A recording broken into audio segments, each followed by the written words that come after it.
per unit called Google DeepMind, and they get into a lot of the reasons why it made sense, and some of it had to do with, the AI competitive race, and you're seeing some upstarts and that seem to be more nimble.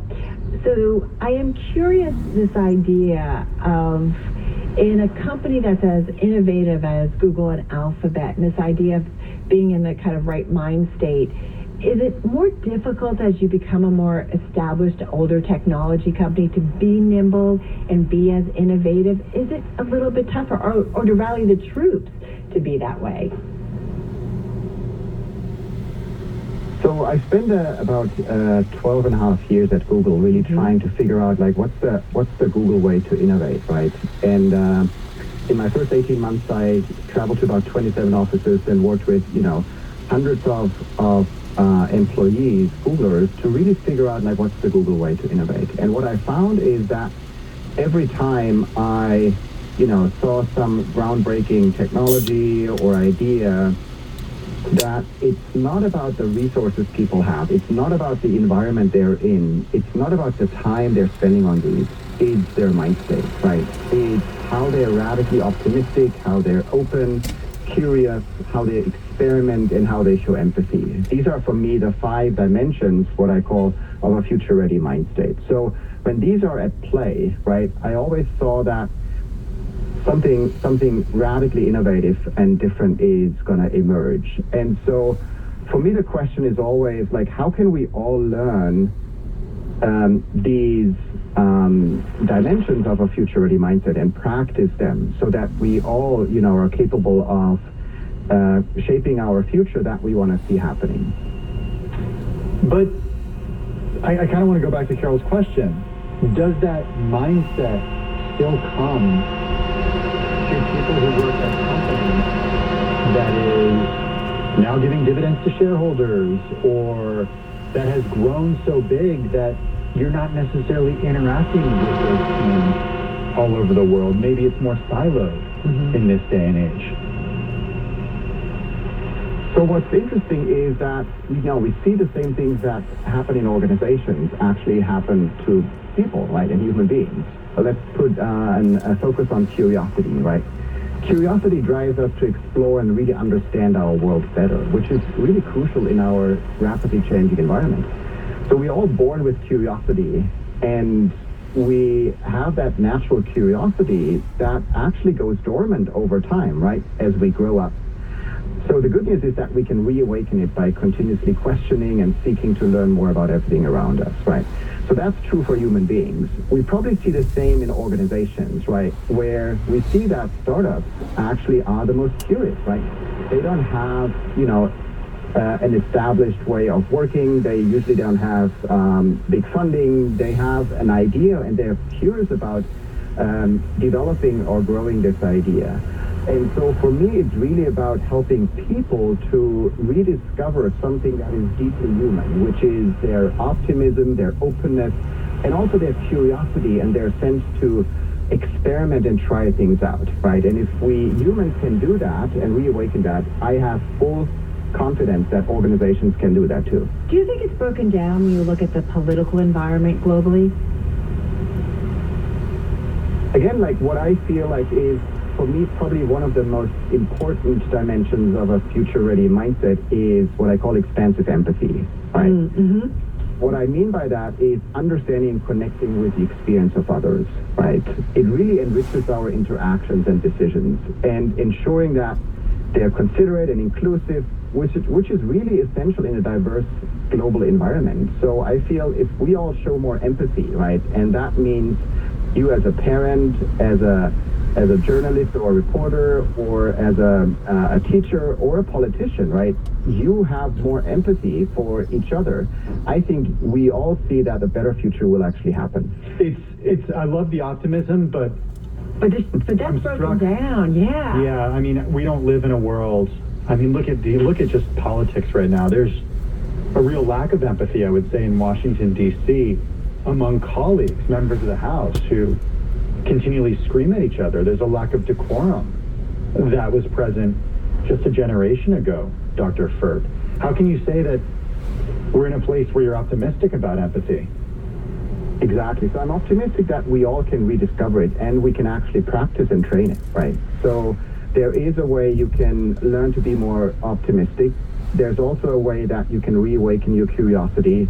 And there's a way that you can practice empathy, right? And it's something, you're absolutely right, Tim, that we need to all develop and grow more. And in my book, I actually give practices that we all can try out to become more empathetic, to become more optimistic, to become more open and curious. And so if we all use those practices and at the same time learn from these stories that I share, I think we have a good chance that, we see a better future happening. There's a great, I was going to say, page 179, change your mind state note. It's an experiment you can do, kind of, you say, riding on public transportation. And, sometimes I look around and just everybody's buried in their phones, and nobody has any awareness of anybody around them. Technology that's doing that. And that's technology doing I always wonder what Steve Jobs would think if he were around today and just walked into a subway car and saw everybody just looking at their phones. Well, Dr. Ferd, is that part of the problem? We're so buried. We're so looking inward. We're buried in our phones. I mean, we don't kind of think about the people around us and what's going on. And forgive us, we only have about 30, 40 seconds here. Yes, so I think when we look on the phone, right, we're not looking inwards, right? That's the first thing. So, Carol, I would argue it in the same way with you, right? We should probably look more inwards, right? And doing meditation practices and reflecting practices, I think, help us to really trying to discover what's going on in our inner world, right? What is our mind state currently? Are we actually more closed, more afraid, more uncertain? And if we are, right, how can I shift? How can I change this mind state to be more open, to be more optimistic and more curious again? And I think if we are able to do that and practice that even more, again, like I think we're going to see a great future happening. Really interesting. So glad we could get some time with you. Thank you so much. Congratulations on the book. Good luck with it. Dr. Frederick Ferd. He's founder of Google's Innovation Lab, Google's first chief innovation evangelist, and his new book that's out, What's Next, is now How to Live Future Ready. We forgot to say he actually sends a packet of seeds. You can hear the seeds right now in a little bag. The seeds for your future now. Yeah, very cool. Kind of loving that. This is Bloomberg. Catch complete coverage from the world of politics and the world of business on Bloomberg Balance of Power. Tune in for Joe Matthew and Kaylee Lyons tonight at 5 p.m. Wall Street time on Bloomberg Radio and television. The Fed's top names are on Bloomberg Radio. Atlanta Fed President Raphael Bostic. My outlook is that inflation will continue to fall through this year. Cleveland Fed President Loretta Mester. I'd like to see a few more months of inflation reports that are positive. Minneapolis Fed President Neil Kashkari. The Fed can and will achieve 2%. For the latest headlines from the Fed, listen on Bloomberg 1130 or anytime on the Bloomberg Talks podcast. Bloomberg Radio. Context changes everything. Peyton, did you know Nationwide helps financial professionals with timely insights, showing clients how market volatility may impact their financial plans? I mean, everyone knows that, Brad. Nationwide Investment Services Corporation, member FINRA, Columbus, Ohio. Copyright 2023. Take Bloomberg Radio with you wherever you go. Listen on the iHeartRadio app. Tune in, the Bloomberg Business app, Sirius XM 121, and the Bloomberg Terminal. Bloomberg Weather is brought to you by Progressive Insurance. Progressive Commercial Insurance flexes to fit your business's needs. From quick repairs to adjustable coverages and even payment options, Progressive Commercial makes it easy to get what you need. Quote today in as little as 6 minutes at progressivecommercial.com.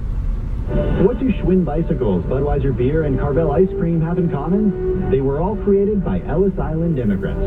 Learn about other famous immigrants at the Ellis Island Family History Center. Go to libertyellisfoundation.org to plan your visit. When was the last time I took a road trip? How many national parks could I hit in 2 weeks? What about hotels? Wait, hey, Erica, how much am I spending on travel? When your questions about life turn into questions about money, there's Erica, the virtual financial assistant to help you spend, save, and plan smarter. Only from Bank of America. What would you like the power to do? Erica is only available in the English language. You must download the link version of the mobile banking app only available on select market devices. Your chat may be recorded and monitored for quality assurance. That's a data rates and additional sales made by Bank of America and a member FDIC.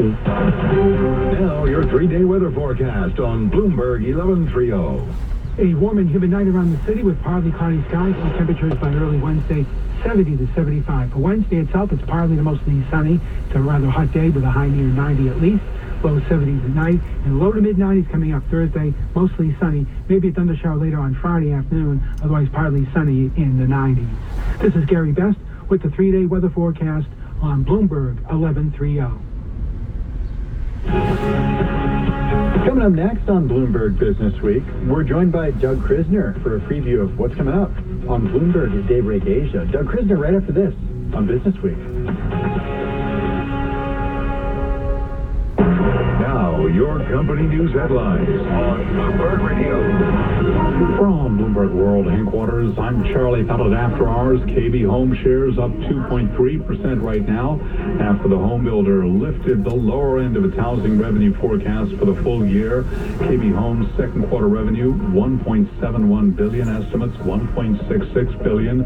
Second quarter deliveries, 3523, estimates were for 3416. But again, after hours, after an initial 5% jump, we've got KB Home up right now by about 2.3%. Another home builder reported last night, Lennar. It reported better than expected orders, but its forecast for shares in the current quarter missed analyst estimates today. Shares of Lennar down by 5%. Lazy Boy shares rallied after the furniture company reported fourth quarter adjusted EPS and sales. The top estimates, Lazy Boy up by 19.4%. Philip Morris International has stopped online sales of its popular nicotine pouch brand Zyn. And with more, here's Bloomberg's Dan Schwartzman. Charlie, it received a subpoena in the District of Columbia related to flavored products that are banned there. Philip Morris said its preliminary investigation indicated that there have been sales of flavored pouches in D.C., quote, predominantly related to certain online sales platforms and some independent retailers. The tobacco company said it could face an unspecified material liability if there is an unfavorable outcome related to the matter.